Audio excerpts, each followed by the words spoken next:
Greetings as we look forward now to the second week of Advent coming up, December the 5th, 6th. And the readings are from the prophet Isaiah, chapter 40, verses 1 and 5, and then 9 and 11.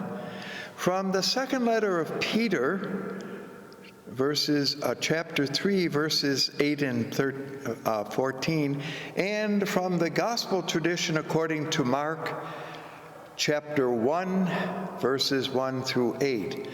Now, this is one of those weeks in which the three readings chosen all do work together, and for some, as we're going to look at things, it'll be a little bit more a puzzle. I'm going to look at each of the works a little bit.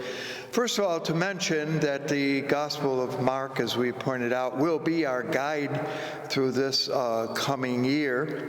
And the opening of the Gospel begins with the phrase, "The good news of Jesus Christ, the Messiah, the Son of God."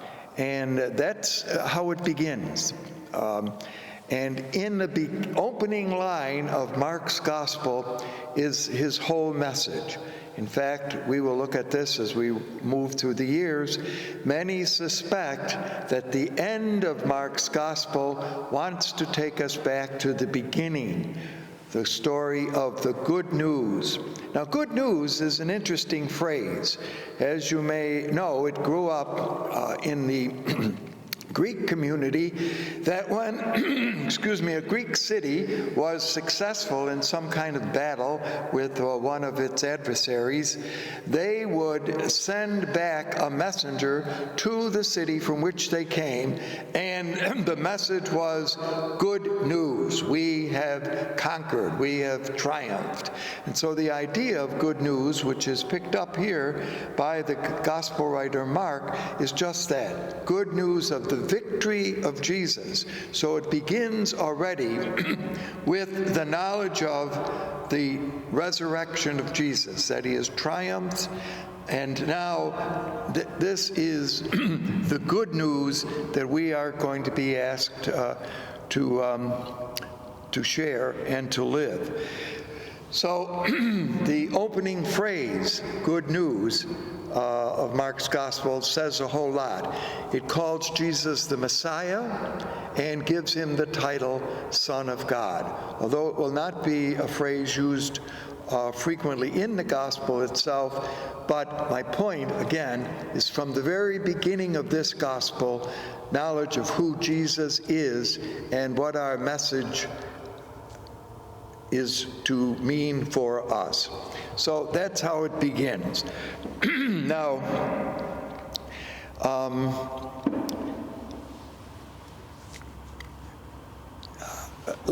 just to quickly, I'm hesitant a little bit here. Verses 2 and 3 now go to the prophet Isaiah. And it is here that Mark is pictured as quoting the prophet Isaiah, although this isn't exactly true, because the quote is a mixture of some words which come from another prophet called Malachi in his 3rd chapter, 1st verse, and then from Isaiah 40, verse 3. So we now are going to be introduced. There's a kind of cleverness in which the Matthean writer works. He likes the number 3. We will see he likes 3. So, and you always, when you tell a good story, you kind of pay attention to the third person. There's where the emphasis will be. So this is the way he's going to begin his work. Now we're here part today and part next time. But a prophet named Isaiah, a prophet named John, and then the prophet Jesus. So you see, he's going to begin his work using a very established formula for presenting Jesus. So the prophet Isaiah. So let me say a few words now about Isaiah, because he is one of the more popular of prophets used by New Testament writers.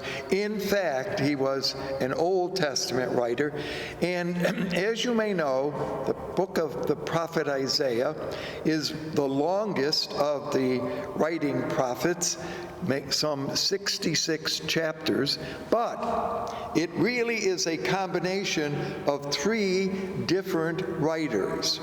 And so the usual way in which this book is broken down is chapters 1 through 39 represent who is called Isaiah, or first Isaiah.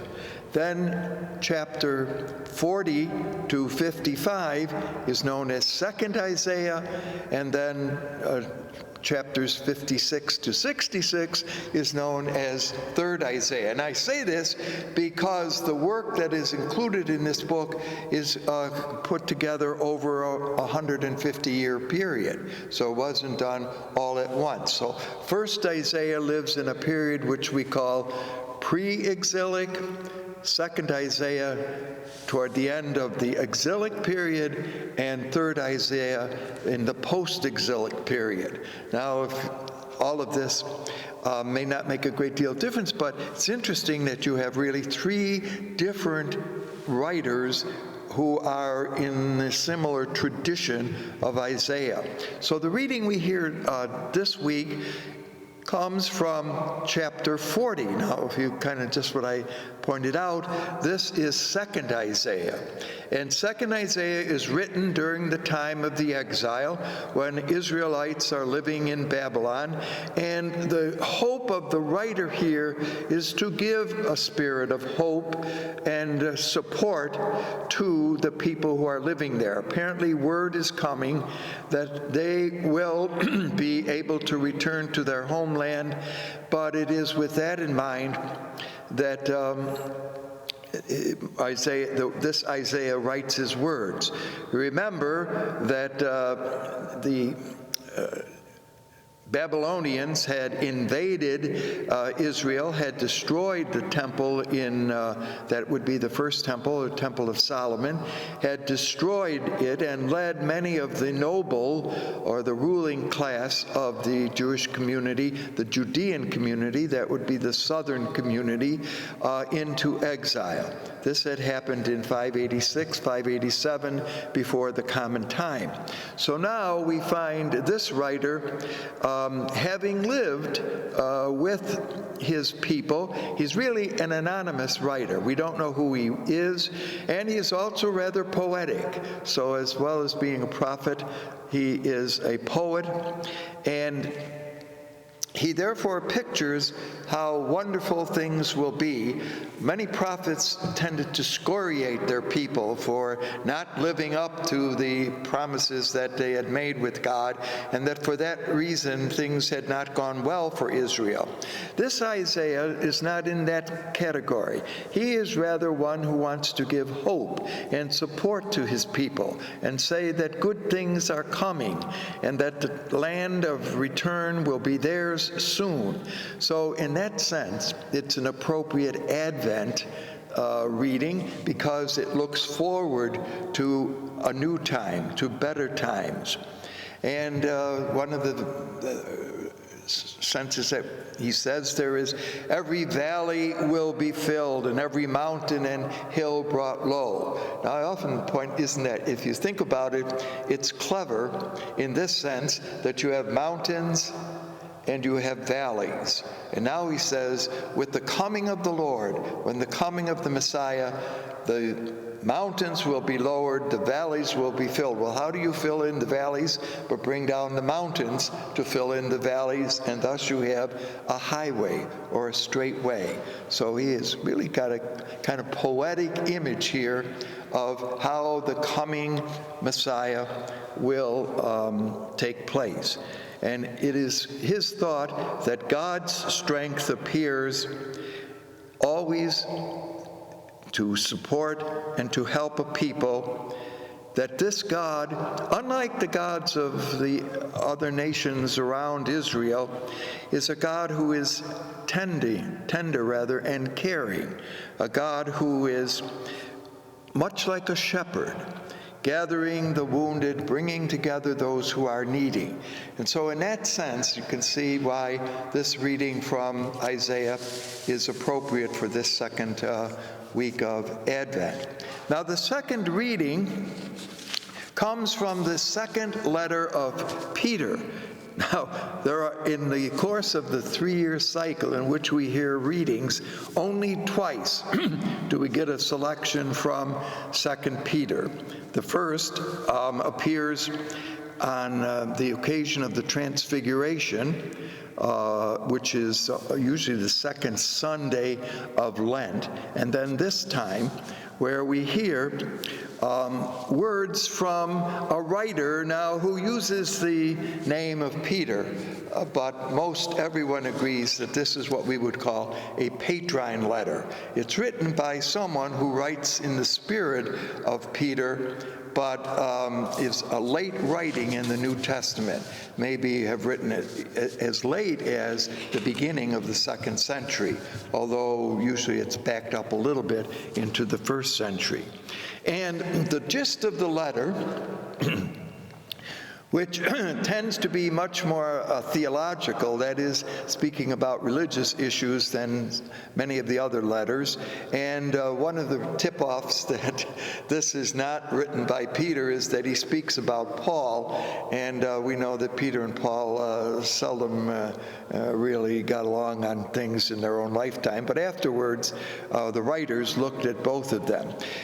And the issue in 2 Peter is why the delay of Jesus in coming again. Now, you remember that we've mentioned this before. This is a very prevalent understanding in early times that Jesus would be coming again in glory. And the thought of this writer here is that there are some who are saying, well, it will never come, and therefore we need, and we want to know why it's delayed. Now, the argument that the writer here will make is that the delay of the coming of the Lord is to give people time to get their lives in shape. In other words, Jesus might have come earlier and the whole ending would have happened, but some would have missed out. So, by purposely delaying the coming of Jesus, an opportunity for those either within the community of believers themselves who have not lived up to the promises that they should, or that the message would come to the others, that would be other people, now have a chance. So that's the kind of emphasis that the second letter attributed to Peter takes. That is, by allowing more time than the Last Judgment, still might come unexpected. So the thought here is stay prepared, don't give up, but see that the opportunity for kind of entering, if you want, into the glorious coming events of Jesus are now given them. So God will, in the end, bring the fullness of the kingdom to bear when and how God sees fit. And again, the argument here is don't try to figure out when it's going to happen, just keep in mind that it will happen. And so with that spirit, then take advantage of the present, of the now, to make and to do difference. Again, you can see how this fits nicely into the Advent thought, that this is a time of preparation, this is a time of renewal. And so there is the second reading and how it fits into the theme. Now, back to the Gospel according to Mark, or to the, as I mentioned, the second and third verses quotes Isaiah, so now we can connect that again, and verses 4 and 6 introduce us, as I mentioned earlier on, to the second prophet. This would be John the Baptist. Now, one of the things that I might encourage us to do is, when we're looking at certain Gospels, keep in mind that as you're reading the Gospels, say, for example, as we are of Mark, not to let it be influenced by the material or understandings that we find in the other 3 Gospels. See, so that if you're going to be introduced to John in Mark, keep in mind that he is not aware, or we should not be aware, of the material that's given in say, for example, Luke, who takes a very different take on John the Baptist. So in this gospel, there appears a man named John. We don't know where he comes from. We don't know his parents.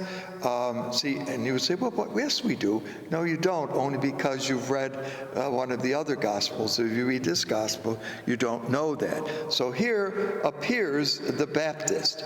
And what the Gospel writer Mark hopes to show is that there was a theory that when the Messiah came, the person who would kind of preview the coming of the Messiah would be the prophet Elijah. Now, if you remember, in the Hebrew Bible, in the Old Testament, the prophet Elijah is perhaps the most important and significant of what we would call action prophets. He did not write very much, but he did a lot, and he was very active in the life of Israel. But at the end of his life, one remembers that as he stood there with his successor, a prophet named Elisha, he was suddenly swept up into heaven in a chariot. Some like to say it was a fire chariot, but anyway, up into the heavens. And thus the theory arose that when the Messiah would come, Elijah would return to be kind of his preparer, the one to get people ready for the coming of the Messiah. It's with that in mind that Mark looks at the Baptist, that he, and later on in this gospel,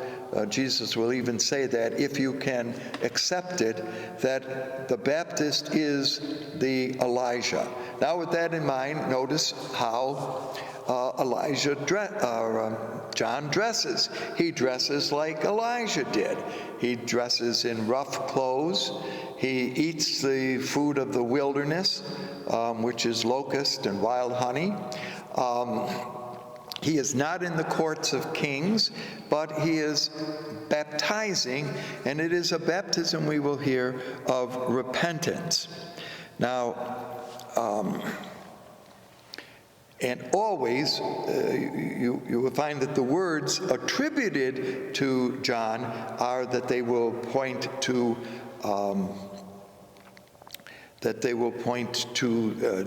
Jesus, which, I'm jumping a little ahead, is the gospel section for coming up, rather.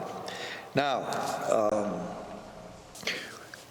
the baptism, it's interesting that John says, I am baptizing with water, but there will come one after me who will baptize in the Spirit. Now, this is interesting because what exactly is going to be the baptism of Jesus in the Spirit? And we do change that a little bit when we add to the word Spirit the adjective holy. And it even changes a little bit more when we capitalize the H to holy, thus make it Holy Spirit, although the original text does not have that. So we're not quite sure what this baptism of Jesus in the Spirit is going to be all about, but suffice it to say that it will be different than John's. John's is going to be, as I mentioned, a baptism of repentance. This is the typical message of prophets, namely to call the people back to the tradition that they had been raised in, back to the remembrances that God had made with Israel through Moses and the other prophets. So what they would be concerned with is that the people, that Israel would return. to the ways of the Lord. And one of the ways that would signify this would be through some kind of gesture. So the gesture that John uses at the Jordan River is to everybody who is willing to do this gets dunked into the water. Now, we're not exactly sure. We've seen all kinds of pictures of how the baptism of John took place. We're not sure, but and depending on where on the Jordan you happen to find John is baptizing. For those of you who are familiar with the Jordan River, know that it goes through stages. Up in the northern region, when it flows out of the Sea of Galilee, it is a very strong water. It rages out. You would not be able to even swim too much in it. But because the Jordan River meanders like a swirling S, as it moves down, it of course slows down.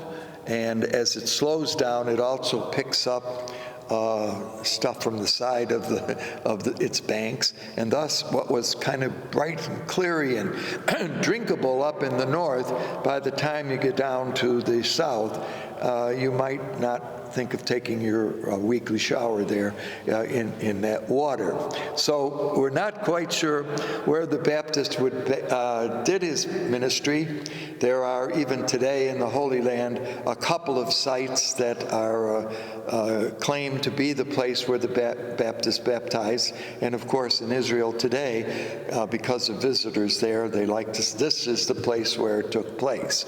Well, it probably was not in the raging water, but in some of where it is more in the meandering stage. Now, all that is a little bit of an aside on the place of John's baptism, which again we are really not so sure of. John's clothing, as we mentioned, is that he is dressed in camel's hair. Now, I don't know about you, it wouldn't be exactly what I think most of us would want to choose as something to wear, but it certainly is hairy and scratchy, but as interpreters saw it, it indicated a certain virility, a certain strength that the prophet wearing this kind of clothing would illustrate. And so John is pictured as clothing in that, and eating a diet of locust and wild honey, which may not be immediately on your diet plate, but really isn't so bad. I think you probably know that locust includes a large number, but if you break down a single locust, it's a grasshopper. And so even today, there are chocolate grasshoppers that you can find at parties. So maybe it wasn't as bad a diet as you might think, but it was truly a wilderness diet. And remember that the image of the wilderness, here again, geography does play a part in understanding the Gospels, and it will be particularly true of Mark's Gospel. So the wilderness, and we will see this again when we come to Lenten time, but the wilderness is a place of preparation, a testing. And so when John is in the wilderness, now when you think of I don't know what you think of the wilderness, all right? Don't think of the Sahara Desert, okay? But think of a place where it gets very little rain, where growth is limited, and it's hot a lot of the time. And so therefore, it really, to live in that kind of environment would strengthen you or test you. So John, therefore, you see, is pictured as really kind of a rugged guy, witnessing to a call to repentance. And John does not go to people. People come to him. And that, of course, is interesting, because often prophets in the past had gone particularly to leadership, to kings, to priests, to those in position of power, and challenged them to shape up or get the people to shape up. Here, pictures that the people are becoming to John, and apparently it's popular. People like what he was saying. We got to be careful. A lot of movies have created their own image of John, so we have no real way of knowing how he sounded, but we do have the words here that he quotes of the prophet Isaiah. I am the voice of one crying in the wilderness, make straight the way of the Lord. Here again is make straight the paths. And you can see how the idea of Isaiah in the first reading now comes into play here. So Mark's story begins quite succinctly, as I mentioned, and maybe just a little bit of further background about the Gospel of Mark, whom will be our guide for much of the year. Generally, it's believed that Mark's Gospel was written sometime, and here the dates vary a bit, sometime between the years 65, 66 and 70, 72. Now, what makes a distinction as to which date you like is to remember that the city of Jerusalem had been destroyed in the year 70. And thus the argument is, does Mark write his gospel after the fall of Jerusalem or before the fall of Jerusalem? In some sections later on when we look at it, we'll see why that is an issue. The common view is, and always common view is challenged because all different interpreters of Mark's gospel will take each one of those years and say that's the year in which it happened. Well, okay, so take your choice. I will argue a little bit right after the fall of Jerusalem. Now, we generally believe here, then the next question we'd like to know is, where was it written? And the general opinion, general conclusion, is that it was written in the city of Rome. Now, by this time, that is, say, around the year 70, certainly Christians had developed in the city of Rome. Rome, after all, was the largest city in the Roman Empire. Estimates of population are extravagant. Some say as many as 1 million. And where they lived, the city was not always, there were poor sections, there were rich sections. It typified in some ways what American cities later on would look like. Anyway, the general thought was that the writer was writing his gospel for fellow believers in the city of Rome. Now, we will see why that affects certain things that he says, particularly his attitude toward the Roman leadership. Because after all, if you're writing a gospel or a work to people who live in Rome where the emperor lives, you might be careful or concerned about how exactly you treat Rome. So, that would be the place, that would be the time, and where are the sources of Mark's story?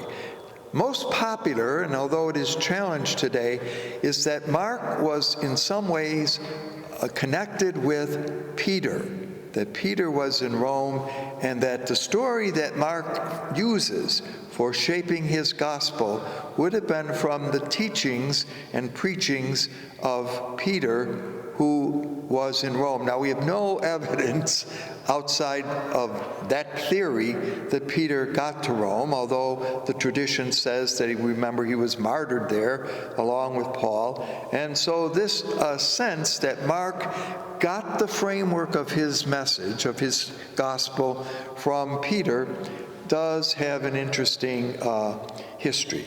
So that's a little bit now of a background, answering the traditional questions, by the way, that we ask about any book of the Bible. As you know, who wrote it, when did they write it, for whom did they write it, and what was the message of the book or meaning of the book. So we always try to answer those questions. And I conclude with this by saying that, remember, our homilies on Sunday are not necessarily always going to take this kind of historical evaluation of the gospel. But I hope that in our talks we can kind of see these things, and that there are many different levels of interpretation and meaning.